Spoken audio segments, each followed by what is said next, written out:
And welcome into Extra Time, a weekly video podcast with Fox 4 and FC Naples, where we take you behind the scenes every week for the first season of professional soccer here in Southwest Florida. I'm Ryan Kruger, and FC Naples stays hot. 8 matches in a row. They are unbeaten, and they put on some fireworks last weekend. We created a lot.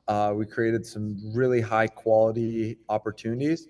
Um, Unfortunately, we didn't finish them. So, it's kind of both sides of the coin. On one hand, to score 2 goals, to continue our unbeaten streak, important, but also created enough to win the game, and maybe to execute or take advantage of all of the chances that we created. So some good, some bad from it. But I think overall, it's a healthy frustration because we know we're better than even the scoreline shows, which is a good place to be.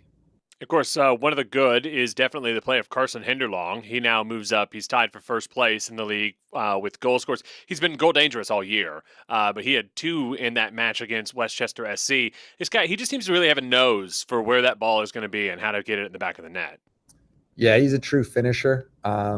He's so efficient with his touches in the box. It's great to see him score set piece goals as well, to just add to the dynamic options that he presents and challenges. So, anytime your leading front man is scoring 2 goals in a game, it's a great day at the office for him. So, it's now important to just keep that rhythm going for him as much as possible. And you said earlier it was 8, right? It's 8 matches in a row, unbeaten. So it's nice. There was definitely that little bit of a slump, but ever since you came back from that road trip to California, it's like you guys have really gotten on track. Is there anything specifically that's you've noticed in those matches?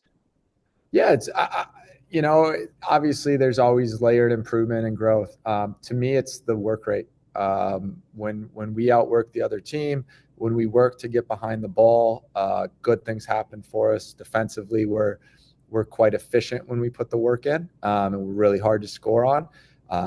So I don't think there's some magic secret to what we do or our identity. I think we're a team that's going to have success only when we work hard. And if we don't work hard or we don't outwork the other team, it's going to be hard for us to have success. So that's kind of our DNA or our recipe for success. And over the last 2 months since that road trip to California, you've really seen the players buy back in, or not that they weren't bought in, but maybe continue to execute at a high level that recipe of success. Then let's talk about the match this weekend against Greenville Triumph. I wrote down in my notes they're always in the playoffs. I mean, this is a team that is, in their history, they're always making it to the postseason. So that can be a tough matchup. They're one of the most consistent quality teams in the league since the inception of the league.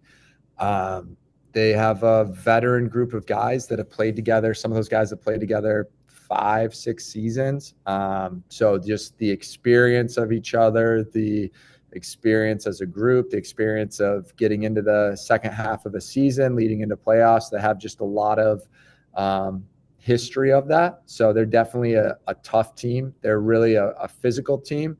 They're going to battle. They have some speed in the wide areas. They have physical center backs that want to tackle you.